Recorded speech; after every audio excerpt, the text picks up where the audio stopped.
السلام علیکم. صدائے چنار ڈیجیٹل آپ دیکھ رہے ہیں اور میں ہوں سید ذوالفقار بخاری.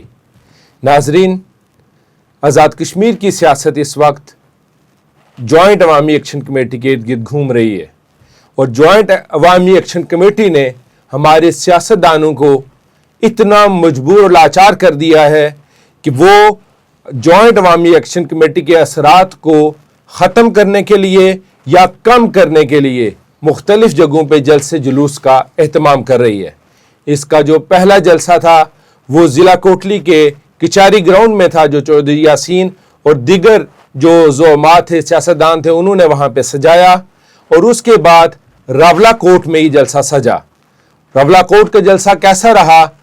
اور آنے والے جو وقت ہے وہاں پہ عوامی ایکشن کمیٹی کے اثرات کو کتنا کم کیا جا سکا، ان دو جلسوں میں ہم بات کریں گے آزاد کشمیر کے سینئر صحافی، سینئر تجزیہ نگار جناب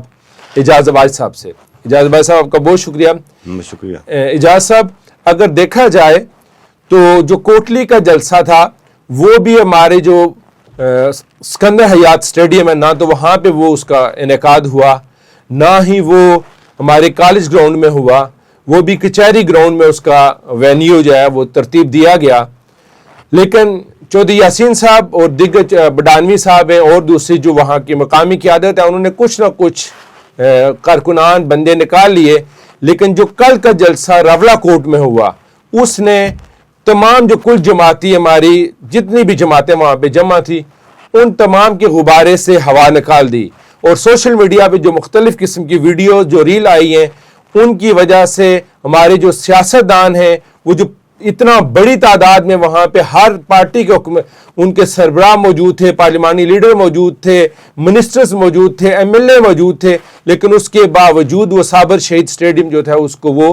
فل نہ کر سکے. اعجاز صاحب، آپ ان سیاستدانوں کی جو اس وقت کی سیاست اور عوامی ایکشن کمیٹی کی جو سیاست ہے وہ کس جگہ پہ کھڑی ہے، آپ کیا کہتے ہیں؟ بہت شکریہ بخاری صاحب.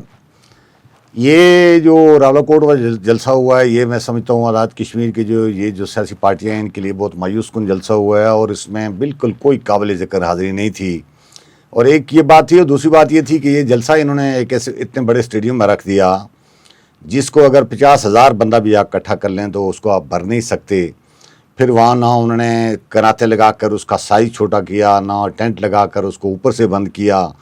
وہ آپ یہ سمجھیں کہ کھلے آسمان تلے ایک جلسہ انہوں نے کیا جہاں پر سوشل میڈیا کے ڈرون کیمرے اور اس طرح کی جو چیزیں تھیں اور جتنی کرسیاں انہوں نے لگائی ہوئی تھی، میرے خیال میں کرسیوں کی تعداد بھی کوئی 2-3 ہزار سے زیادہ نہیں تھی، لیکن وہ بھی نہیں بھر پایا. اور ایک اور چیز خاص بات یہ تھی کہ وہاں ایک دھوپ اور گرمی کا ماحول تھا جس میں مسلسل اتنے لمبی تقریریں، 10-12 جہاں سٹیج کے اوپر 15-20 لوگ بیٹھے ہوں، ان کو سب کو بیٹھ کر سننا ایک جگہ مسلسل، یہ آسان کام نہیں ہوتا. تو ویسے بھی اس جلسے کے حوالے سے تو پریڈکشن یہی کی جا رہی تھی کہ چونکہ عوامی ایکشن کمیٹی کے خلاف،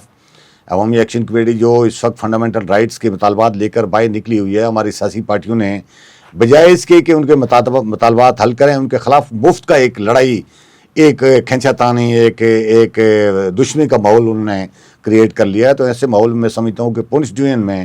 بالخصوص تو پہلے ہی اس بات کے آثار تھے کہ یہ جلسہ جس کا کوئی والی وارث نظر نہیں آتا، جو بکھری ہوئی پارٹیوں کا جلسہ ہے، وہ ایسی سیاسی پارٹیاں جو حکومت میں شامل ہیں لیکن ایک دوسرے کی ٹانگیں کھینچ رہی ہیں. سیاسی پارٹیاں وزیر اعظم کے خلاف، وزیر اعظم سیاسی پارٹیوں کے خلاف، ایک دوسرے کے خلاف بیان بازی. اور جب انہوں نے دیکھا کہ یہ صورتحال ہمارے ہاتھ سے نکل رہی ہے تو اکٹھا ہونے کی مصنوعی کوشش انہوں نے کی ہے.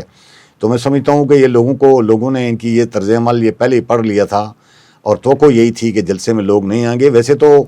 پاکستان پنجاب کی جو وہاں پہ سیاسی پوزیشن اس کو بہت کمزور نہیں کر گیا یہ جلسہ. تنویر الیاس صاحب کے بجائے یہ سیاسی جلسہ ظاہر ہے حسن ابراہیم صاحب کے لوگوں کے یہ ذمہ لگایا جاتا جن کا وہ براہ راست انتخابی حلقہ ہے، تو ہو سکتا ہے زیادہ مؤثر ہوتا. تنویر الیاس صاحب نے اپنی وہ پوزیشن سیاسی حیثیت اور پاور شو کرنے کے لیے ایک ایسا ماحول سٹیج سجا دیا. اور حیران کن بات بخاری صاحب میں آپ کو یہ بتاؤں کہ راولہ کوٹ میں آپ نے وہ بینر دیکھے ہوں گے، کسی ایک بینر میں بھی آزاد کشمیر کے جو وزیر اعظم انوار الحق ہیں ان کا کہیں میں نے فوٹو نہیں دیکھا. اچھا، یہ بڑی افسوسناک بات ہے کہ جلسہ وہ اکٹھا کر رہے ہیں، مشترکہ جلسوں کا انہوں نے اعلان کیا ہے، اور ایک لیڈر کی تصویر نہیں لگا رہے، دوسرا لیڈر دوسرے کو کھینچ رہا ہے. اور پھر تنویر الیاس صاحب کو جو سوشل میڈیا ہے انہوں نے وزیر اعظم انوار الحق کے خلاف مہم چلائی، انہوں نے شاہ غلام قادر صاحب کے خلاف مہم چلائی. اب ایک طرف آپ اس سیاسی جلسوں میں لوگوں کو بلاتے ہیں اور دوسری طرف انہیں کی ٹانگیں کھینچنے کی کوشش کرتے ہیں, اور وہاں پھر یہ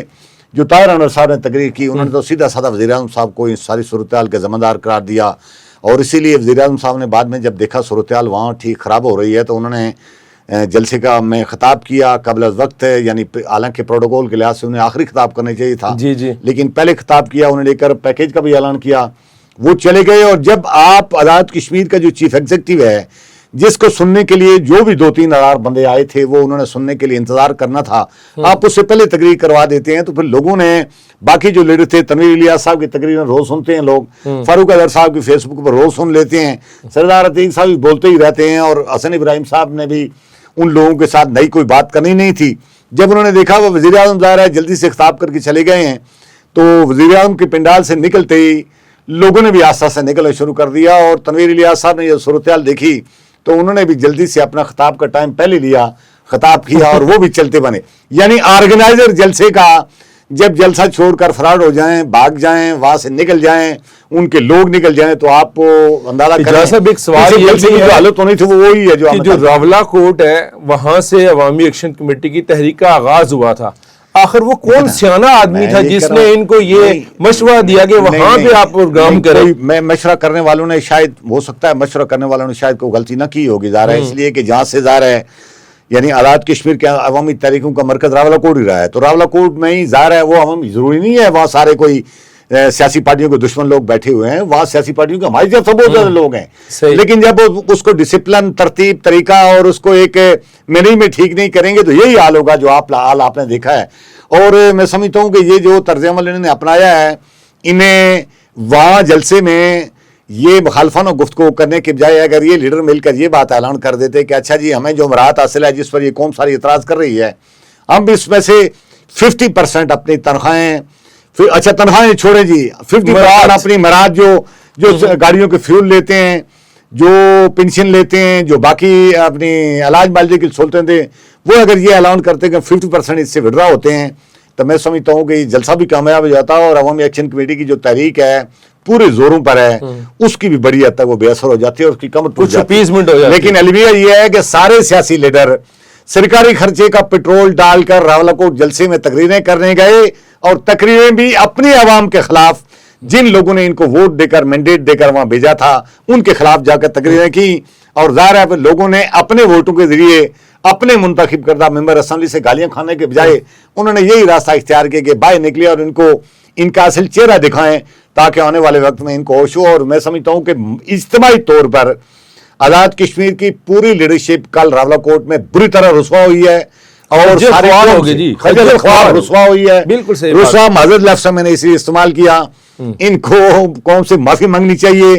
اور معافی مانگ کر, اور دیکھیں نا یہ عوامی ایکشن کمیٹی کے ساتھ کھڑے ہو جائے, کیونکہ 90% سے بھی زیادہ مطالبات ایسے ہیں جو عوامی پورے ہو سکتے ہیں, ابھی پورے بالکل ایگزیکٹو آرڈر کے لیے پورے ہو سکتے ہیں, وہ فنڈامنٹل رائٹس ہیں عوامی, اس میں اسمبلی کی استعمال کرنے کی ضرورت نہیں ہے, اس میں آئینی ترمیم کرنے کی ضرورت نہیں ہے, وہ ایک نوٹیفیکیشن ایک ایگزیکٹو آرڈر کے ذریعے پورے ہو سکتے ہیں. لیکن اب ظاہر ہے جس بندے نے تہیا کر رکھا ہو کہ میں سرکار کا آدمی ہوں اور میرا مرنا جینا, میرا کفن دفن سارا سرکاری خرچے پر ہی ہوگا, تو ظاہر ہے پھر اس کو اللہ ہی کوئی ہدایت دے, ورنہ تو اس قوم نے جو کچھ کل کر راولہ کوٹ کے بعد آج جو باغ میں جلسہ ہوا, اس کا جو وینیو, جو جگہ انتخاب کی گئی, اس کے حوالے سے بتائیں کہ وہاں پہ کتنی گیدرنگ تھی, کتنی عوام کا جمع غفیر وہاں پہ اکٹھا ہوا, اور ٹیمپو کیا تھا, اور کیا عوام جو باغ کی عوام ہے کیا وہ عوامی ایکشن کمیٹی سے الگ ہوگی یا اسی طرح جڑی ہوئی ہے؟ میں بخاری صاحب باغ میرا ڈسٹرکٹ ہے, اور میں ڈسٹرکٹ ہیڈ کوارٹر میں کوئی 5-6 سال رہا بھی ہوں. وہاں جلسوں کے جو 2 بڑے مرکز ہیں, ایک ہائی اسکول باغ کا گراؤنڈ ہے, اور اگر اس سے بھی بڑا جلسہ کرنا ہو تو پھر راولہ کوٹ جو باغ ڈگری کالج ہے اس کا گراؤنڈ ہے, جو شہر سے تھوڑا سا باہر ہے. یہ جلسہ انہوں نے پلان کر کے ایسی جگہ کیا جہاں پریس کلب ہے, اور پریس کلب کے باہر پہلے وہاں ساتھ ایک کچہری کی چھوٹی چھوٹی عمارتیں ہوا کرتی تھیں, اب کچہری دوسری جگہ شفٹ ہو گئی ہے. وہاں ایک تنگ و تاریخ جگہ ہے جہاں میکسیمم کو 500-700 سے زیادہ کرسی نہیں لگ سکتی, کرسی نہیں لگ سکتی. لیکن کل کی جو انہوں نے غلطیاں کی ہیں اس سے انہوں نے سبق سیکھ کر یہ کام کیا کہ انہوں نے تنگ کیا, نہیں انتخاب پہلے انہوں نے کر لیا. یہ ان کو پتہ چل گیا تھا, کیونکہ انہوں نے اتنے پاؤں پھیلائے تھے جتنی ان کو چادر نظر آ رہی تھی. انتظام انہوں نے پہلے ہی وہ کر لیا تھا کہ ہم نے اس جگہ رکھنا ہے, ان کو پتا تھا بندے ہی نہیں آئیں گے. پھر علماء نے بائیکاٹ کا اعلان کر دیا تھا اور وہاں میر اکبر صاحب نے ایک تقریر کی توہین آمیز علماء کے خلاف، تو وہ ناراض ہو گئے، اور علماء ہی نہیں بلکہ آپ ان کے خلاف، آج ان جلسے والوں کے خلاف وہاں ایک بہت بڑا باغ میں مظاہرہ بھی ہوا ہے. تو انہوں نے طریقہ سلیقہ یہ اختیار کیا کہ کل جو ان سے غلطی ہوئی تھی اس سے بچنے کے لیے انہوں نے جلسہ گاہ کو بند کرنے کے لیے پنڈال کو بند کرنے کی چاروں طرف کناتیں لگائیں، نیچے بیٹھنے کے لیے قالین شالی میں بچھائی، اور اوپر ٹینٹ لگا دیا کہ اگر یہ سوشل میڈیا کا جو گروپ ہے شرارتی لوگ یہ اگر کہیں ڈرون کیمرے سے فلم بنانا چاہیں تو جو اوپر والا بھری نظر جگہ بھری نہیں، اوپر جب ٹینٹ لگا ہوگا تو فلم نظر ہی نہ آئے. لیکن میں سمجھتا ہوں کہ وہ 500-700 بندہ جو اکٹھے کرنے کا ان کا ٹارگیٹ تھا، باغ والے آج اس کو پورا کرنے میں کامیاب ہو گئے ہیں. ان کا جلسہ برابر نظر آیا تھا، لیکن وہ تھا کتنا، ایک میں 5 سال ہوا رہا ہوں، مجھے پتا ہے اس جلسے میں 1000-1200 سے زیادہ آدمی نہیں تھا. اب آپ یہ تصور کریں کہ ایکشن کمیٹی ایک آدھے گھنٹے کی ٹیلی فون کال کے اوپر یا ایک ویڈیو میسج کے اوپر یا ایک فیس بک کلپ کے اوپر ہزاروں کی تعداد میں لوگ اکٹھے کرتی ہے. تو ان 6 سیاسی اچھا باغ کے جلسے میں یہی نہیں ہوا، باغ کے جلسے میں ایک اور صورتحال ہے کہ پیپلز پارٹی نے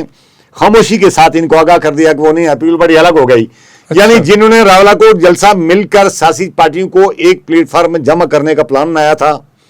وہ جب ناکام ہوا تو اگلے دن پھر یہ جوتیوں میں دال بٹ گئی اور سارے الگ ہو گئے. وزیر اعظم صاحب بھی نہیں گئے، پیپلز پارٹی بھی نہیں گئی، علماء بھی نہیں گئے، جماعت اسلامی نے نہ راولاکوٹ شرکت کی، نہ باغ والے جلسے میں شرکت کی. جمعیت علماء اسلام ظاہر ہے وہ ان کا پلان شاید تھا، کل جماعتی جو وہ بھی ٹوٹ گیا، ختم ہو گیا، اس کا تاثر جو انہوں نے قائم کیا تھا وہ ختم ہو گیا، اور اب ان کو جنگ اکیلے لڑنی پڑ رہی ہے. لیکن میں سمجھتا ہوں کہ آج جو باغ میں جلسہ ہوا ہے،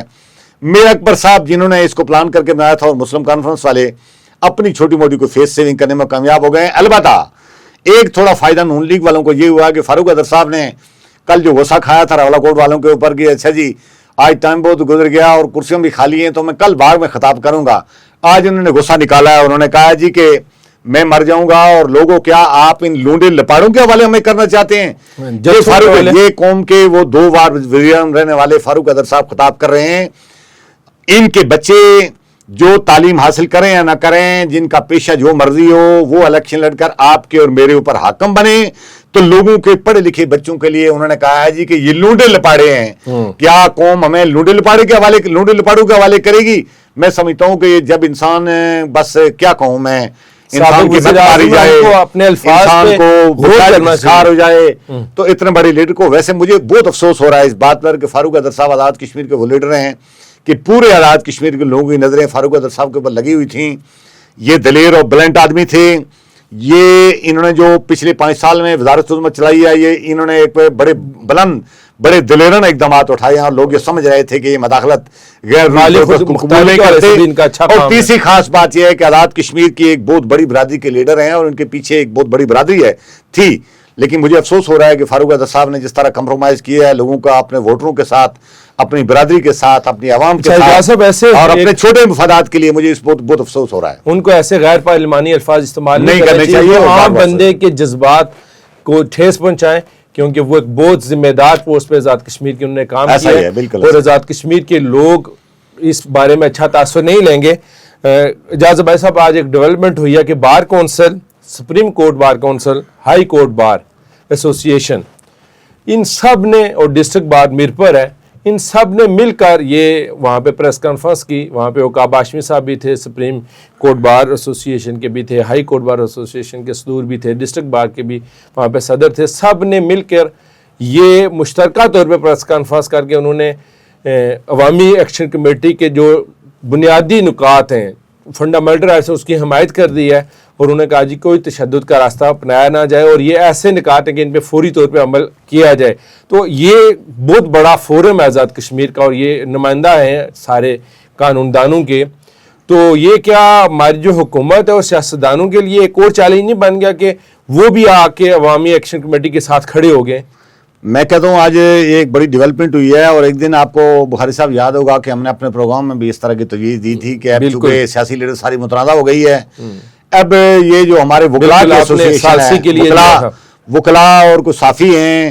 صحافیوں کو بھی ویسے لوگ متنازع کرا دیتے ہیں، لیکن وکلاء نے چونکہ ابھی تک ظاہر ہے اس طرح کا وہ نہیں کیا تھا. بعض تنظیم انفرادی تو وکلاء ساری سیاسی پارٹیوں میں شامل ہیں، لیکن ان کی جو تنظیمیں ہیں، جو ان کی ایسوسی ایشنیں ہیں، انہوں نے اپنے آپ کو ابھی تک بریکٹ نہیں کیا. آج میں سمجھتا ہوں بہت اچھے انیشیٹو لیا انہوں نے.